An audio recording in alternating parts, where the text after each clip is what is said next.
anti-drug NPO World Changers Candidate has launched a month-long Say No to Pens Down campaign. Now, in a statement, World Changers Candidate say this is the same phenomenon that saw the country losing 21 teenagers at Enyobeni Tavern in the Eastern Cape in 2022. Recently, in June this year, 5 high school learners perished in the name of Pens Down celebration.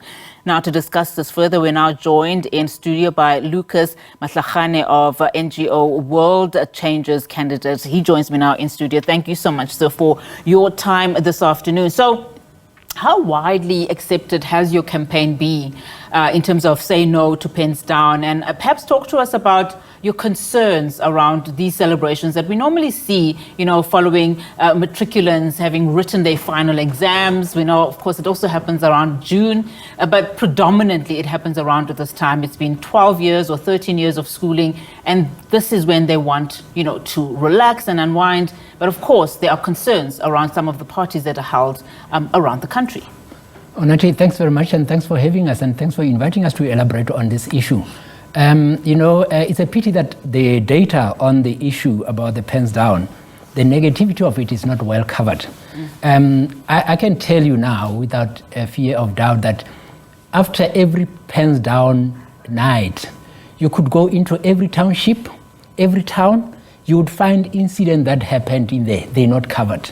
And those are the kind of issue that people wouldn't cover because they're not involved in that. Our organization, World Changers Candidate, has been involved into anti-drug and substance abuse campaigns for over 20 years. Our organization was founded after we helped Kabelo Mabalane to stay out of drugs. This year, on the 1st of September, he was celebrating 21 years. So we have actually been doing this throughout ed schools. I can just remind you, we started doing this as early as when the late Kada Asmal was still a minister. And then here in Gauteng, we're running with MEC, what's her name again? I forgot his name. But I'm trying to say from as early as that, this was continuing going on. And then kids were like dying. The only thing that heightens is now is the fact that drugs are readily available now, and that's another issue. Why now it has been highlighted. Weed it becomes the main celebration. If we were to check on the social media now, you'd find that there are a lot of flyers that are actually advertising the Pens Down, and the headlines there is Habli is for free, weed is for free, and we're talking about drugs. And then when one has consumed drugs, they're no longer in the state of mind, in the right state of mind. And that's an important point because, you are running this campaign that essentially says, say no to Pens Down parties. Yes. But at the same time, the substances that you've mentioned are readily available. Yes. So is this the best solution? To ban these parties, something, by the way, that is endorsed by the Department of Education.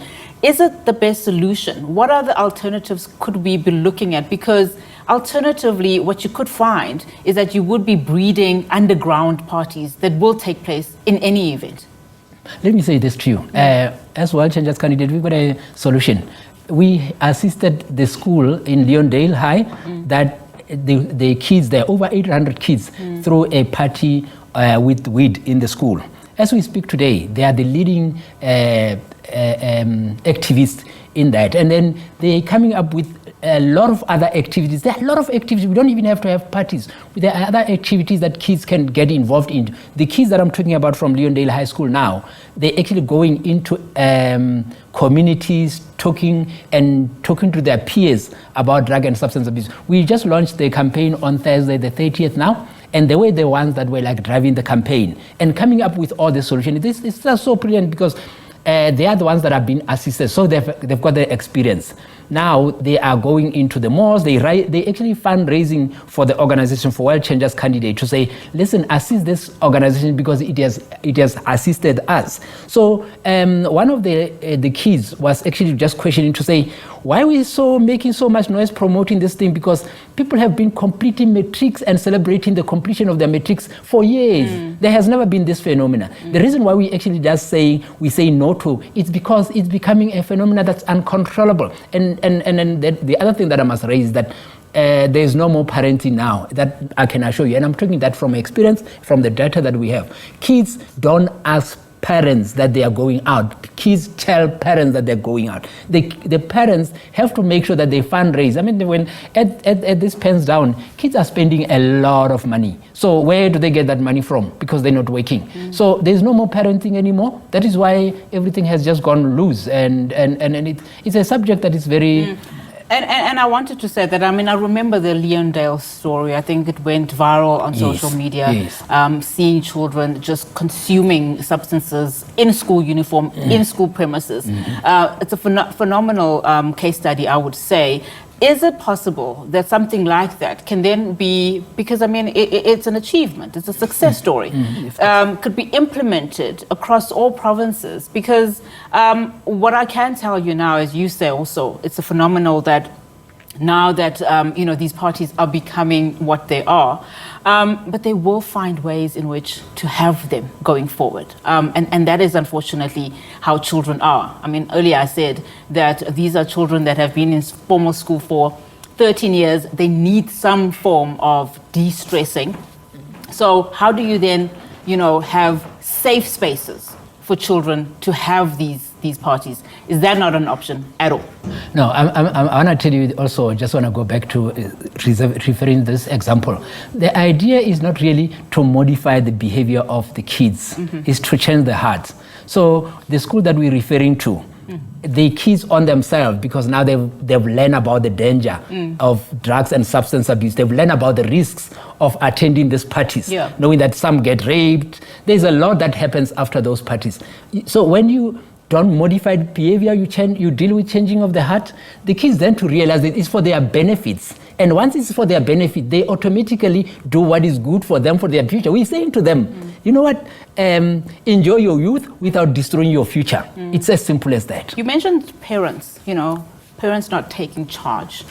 How do we get that back? Because I would imagine there are a lot of stakeholders that are involved in making that you change their hearts, as you say it, probably also change the mindset and find ways in which that are safe for them to continue to celebrate their successes or whatever. But how do we encourage and ensure that parents take responsibility, communities take responsibility? Because at the Enyobeni Tavern issue, it was a whole host of matters. I mean, this is in the middle of a community, this tavern, where, of course, the communities were aware of some of the things that were happening. Children as young as 13 visiting this establishment and being sold alcohol. So how do we then change the mindset across the board? And it's a good example because we're using the Leondale High as a blueprint.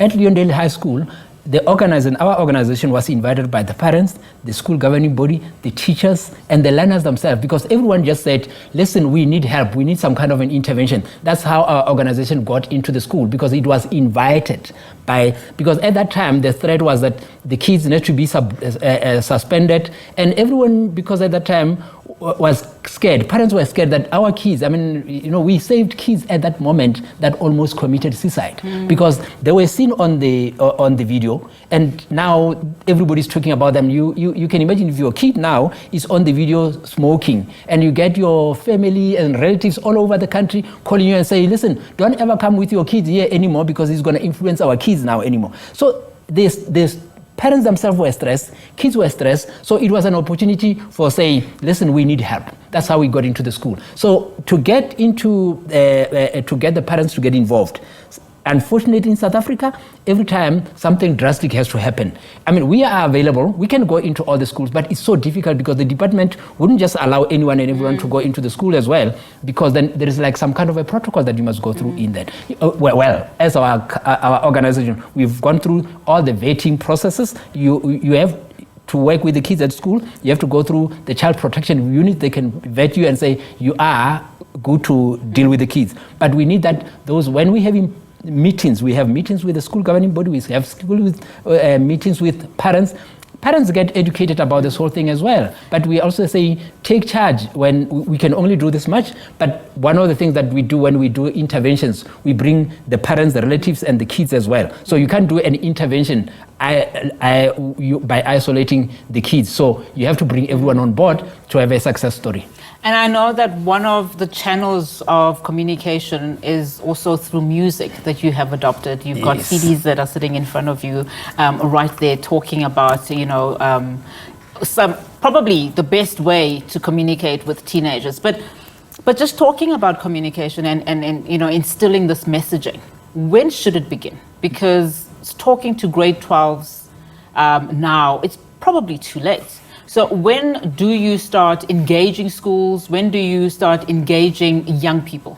Yeah, and then when you talk about engaging young people, you remember the story that happened in Madibeng Primary about the 90 kids that were on the space case as well? On the space.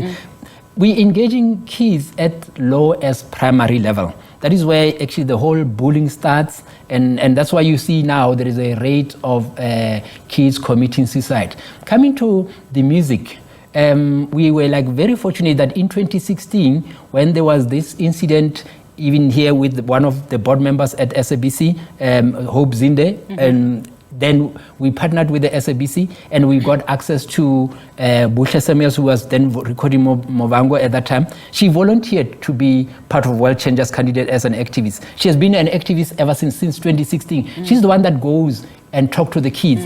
But then we said, musicians, they become the doctors into the communities that would identify a societal problem, come with a song as a therapy. So she composed a song here, say no to drugs. Say no to drugs, say no to pens down. I mean, this song here, if it was to become a national anthem, the promise of drugs is solved, because this is a therapy that would actually solve all the problems. Just the lyrics that are in there. I mean, she composed the song out of the heart of understanding what she has gone through, trying to assist on this problem.